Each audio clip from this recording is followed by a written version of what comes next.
And I think we're live. These will never not be awkward at the beginning. And we're live. Awesome. Okay. And we've been live for like 15 seconds. That's cool. That's cool. I'm here for it. Okay. So today we are talking about content creation, one of my very favorite topics for building brand awareness and getting recognized as the authority in the online space. So today's going to be a really laid back live. I wanted to make it completely content focused because of course at the end I'm going to talk about my free 5-day Content Queen Challenge that is launching on August 3rd, or relaunching should I say. We're going for another round, but so this whole week is going to be themed, actually the next 2 weeks is going to be themed around content. So if you have any content questions, feel free to DM me because I'm going to be in the mood to talk about it anyways. But today I really wanted to just talk about making sure that your content gets noticed by your ideal client, because I know something that I hear a lot from women in business who are desiring, I'm sticking my notes up here so I can see them so I don't have to keep looking down, unless it falls. Okay, but something that I hear from a lot of women in business who are content creators and who are really wanting to establish brand awareness in that way on social media is that they're honestly just very sick and tired of creating content and hearing nothing from anyone. And so that is obviously very frustrating. Believe it or not, content creation is my least favorite thing to do.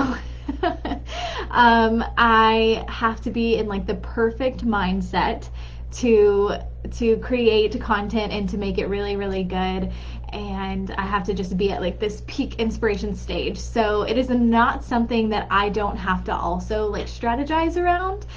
So I just want you to know that that I feel your pain, but also that I've got lots of tips and tricks to kind of to make it less stressful, less dreadful, things like that. So anyways, but today I'm just going to point out 3 things that you can do to make sure that your content that you're slaving over is getting consumed by your ideal client, and that ultimately is pushing towards the goal, which is making them a paying client or a paying customer, right?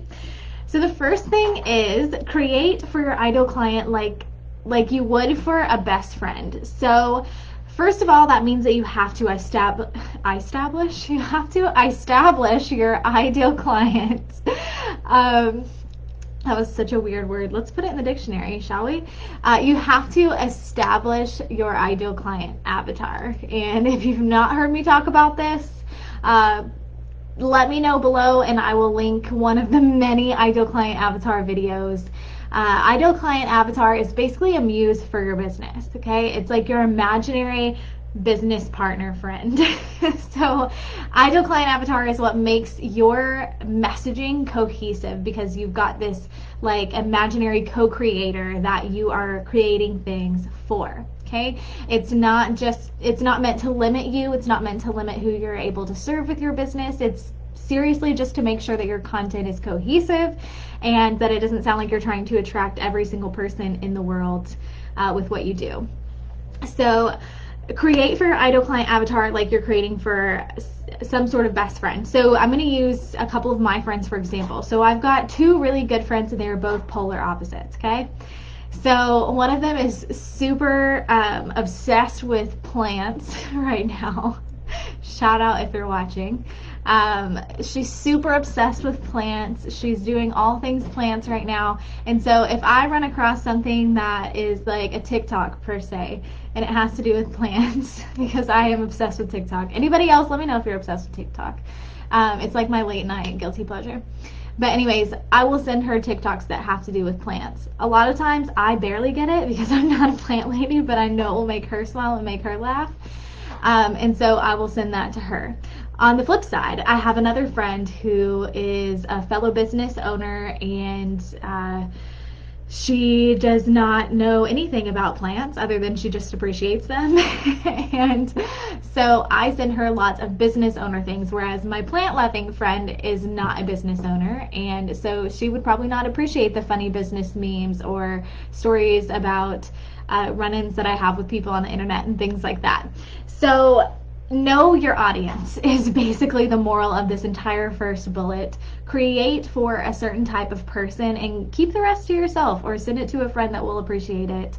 But making sure that your content is for somebody, it's a familiar voice, it's a familiar message that they're going to be able to link to you, is absolutely important. So create for your ideal client avatar. I hear a lot of times with people, especially with the long form content, is they're like, I don't want to write something super long form because nobody's going to read it. Or my best friend told me that she really thinks that my content should be shorter. That actually happened to me. I have another friend, not one of those two. We were out at dinner one time and she was like, I think you're really, really good at what you do, but have you considered making your content shorter? And I was like, no, because you're a sales rep at a large company and I'm not talking to you. And so I would never sacrifice, and you should also never sacrifice your content, creating valuable content, because you're afraid that somebody totally irrelevant won't care and won't read it, okay? It is not about engagement all the time. It is about impact, and it is about driving conversions, okay? So create for your ideal client avatar just like they are a very special best friend. The second thing is get used to engaging and asking your audience to engage. So I'm going to pause right here and practice what I preach by saying, I see you guys watching. Let me know that you're here. Say hey. Let me know if you're watching live. Let me know if you're watching the replay, so that I can know that you're here and so I can thank you for hanging out with me and watching. Calling your audience to engage is crucial because, first of all, there's a lot of us that just scroll. We're just scrollers, and unless you snap us out of that zombie mode where we're just flipping through and flipping through and flipping through, we have to be told, and you're probably not going to get a lot of engagement. Hey, Amanda, thank you. You're probably not going to get a ton of engagement if you don't ask for it, okay? Ask for what you want. It's just plain and simple. But also, it is kind of training, for lack of better terms, your audience to get used to engaging with what you're putting out there. So you'll notice that almost every single day I have an engagement-like post. Hey girl, I'm gonna stop saying hey. Hey everybody, thank you for being here. But seriously, you'll notice that if you go back to my profile, you take a look at my content, that I create some sort of engagement piece almost every day, Monday through Friday. And that is to create more of a community vibe on my profile and with my content. It makes sure that you know that you're welcome here and that this is just as much your space as it is mine. It's creating for somebody else, again, creating for your ideal client avatar instead of just creating for yourself and saying, hey, look at me, okay?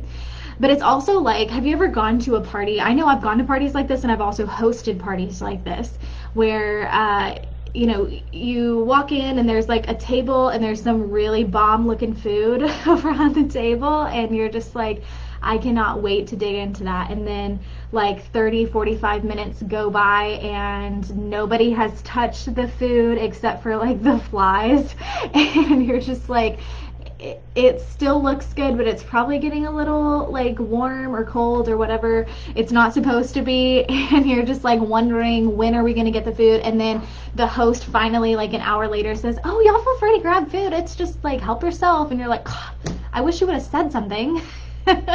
It's the same with your profile. We don't know how to act, and everybody prefers different things, especially in the online world. And so the more that you can just be like, hey, I created this, I also want you to engage with it, like feel free to give me your opinions or feel free to tell me this or that. It lets your audience know, it takes the pressure off of them to make a decision for themselves. I know it sounds so silly, but it's absolutely true. Try it for a week and just see what happens. But calling your audience to take action is absolutely crucial. Being very specific about the action that you want them to take is crucial. And so also creating little engagement pieces that still have to do with your ideal client avatar, but are more laid back, less pressure. All of that will show Facebook or show Instagram or show whoever, whatever platform that you're on, that people enjoy your stuff, and it will encourage the algorithm to show your stuff more to people, so that when you do have a promotional post or you have one of those long form pieces that you've toiled over for days and nights, that they're actually going to get consumed as well. Plus your audience is trained to comment on them. So bonus. The third thing, I'm going to take a sip of my tea here.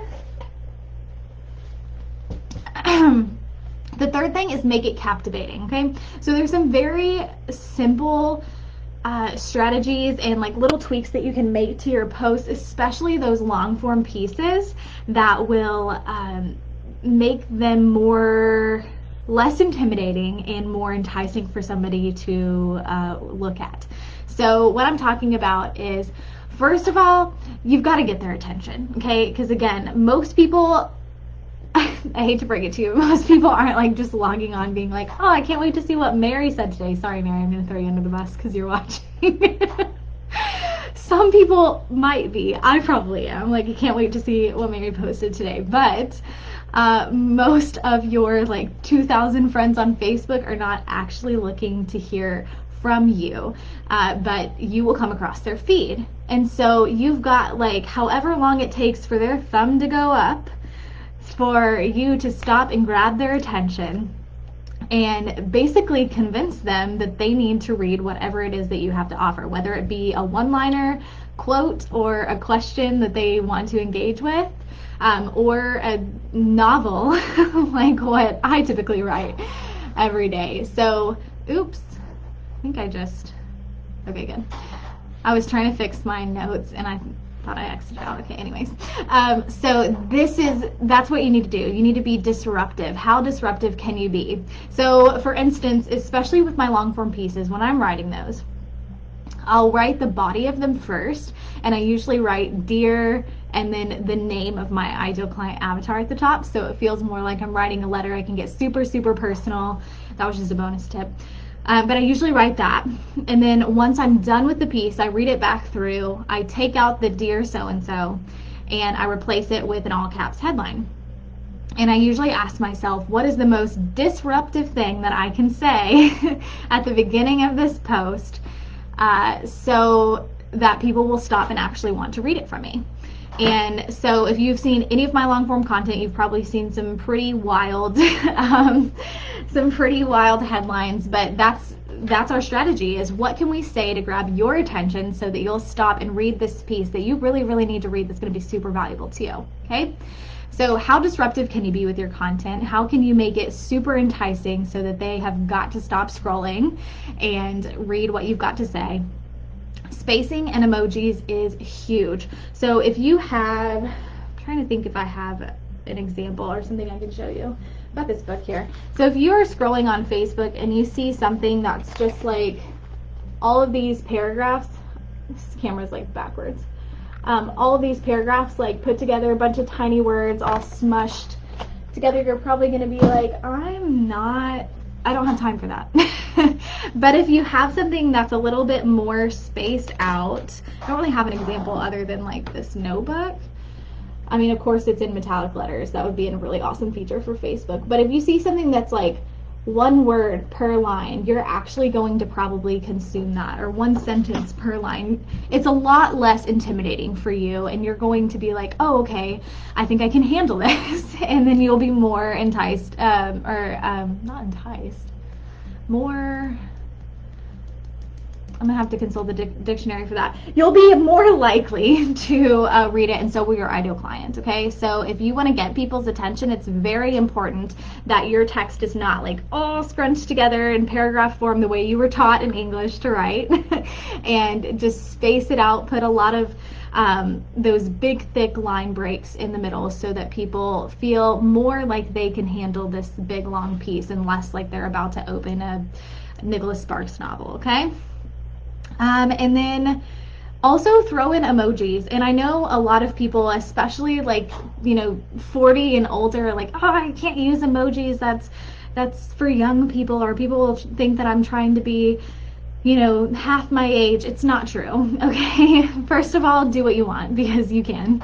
But second of all, you don't have to use like the tongue emoji or the hard eyes emoji or anything. Did you like that? Did you like that face, first of all? You don't have to use the hard eyes emoji or any of that silly stuff if you don't want to. You can simply use something like one of the arrows, or like a check mark, or a colored box or something like that to create bullets to draw attention to the most important phrases, the most important lines in your piece. But honestly, again, it's a visual thing. People are really drawn to content that is visually enticing, okay? So anything that you can do to make it that is going to serve you in the long run. It's going to get your content consumed a lot more. The last thing that you can do to make it captivating is by adding photos. So with almost every long form post, we add a photo. A lot of times they're of me, not because I am super conceited, but because actually photos of people do much better than photos of anything else on social media. And if you are wanting to establish a personal brand, it's really important that you get used to showing yourself, excuse me, I'm sorry, that was weird, and your face, and that you're putting yourself out there where people get to know you and they're able to put a face with content or put a face with a name. And so yeah, it's super important that you get used to putting yourself out there if you want to be the face of your brand.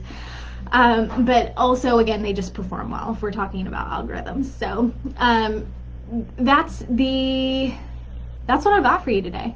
So first of all, create for your ideal client avatar, like they're your BFF. So make sure that you know exactly what your ideal client avatar is, or who they are rather, and what kind of content that they want to consume, and then create for just them. So know who you're sending your stuff out to, know your audience, and create valuable stuff that they want to consume, that they want to engage with, and that they ultimately want to buy. Second is get used to engaging with them. So train them to comment on your stuff. And something that I didn't say in that, but that I need to, is make sure you always comment back. Seriously, if at all possible, make sure that you're always commenting back, because if you're asking someone to engage on your posts, you need to be engaging back. Now, it could be a couple of days later if it needs to be. I have some engaging to catch up on this afternoon. And just do what you can. I certainly don't expect you to be like glued to your phone and constantly commenting back to everybody as soon as they comment to you, but make sure you're appreciative and you give what you want to receive. Don't ask people to engage with you if you're just gonna ghost them. And then make your content captivating. So use all of the little tips and tricks, all of the little enhancements that social media gives us now to make your content captivating, that's going to catch the attention of your audience so that you have the best chance at getting them to read it. So when somebody stops their scroll for you, that is the highest the momentum is going to be with them. So you want to make sure that you're able to keep it going, keep it flowing throughout the whole entire piece of content, whether it be long or short or whatever. You want to make sure that you're able to keep that momentum as high as possible, because it will naturally drop if you don't help it stay up. Okay? So if you want to learn how to create content that connects and engages your ideal client, then I would love for you to come hang out in my free 5-day Content Queen Challenge. We're going to start that August 3rd. But you can sign up now to get your spot. I am absolutely excited about this. Our last round was so amazing. The girls were absolutely raving about it. And so we're excited to bring it back, to fix all of the tweaks that we wanted to fix and make it even better for you guys.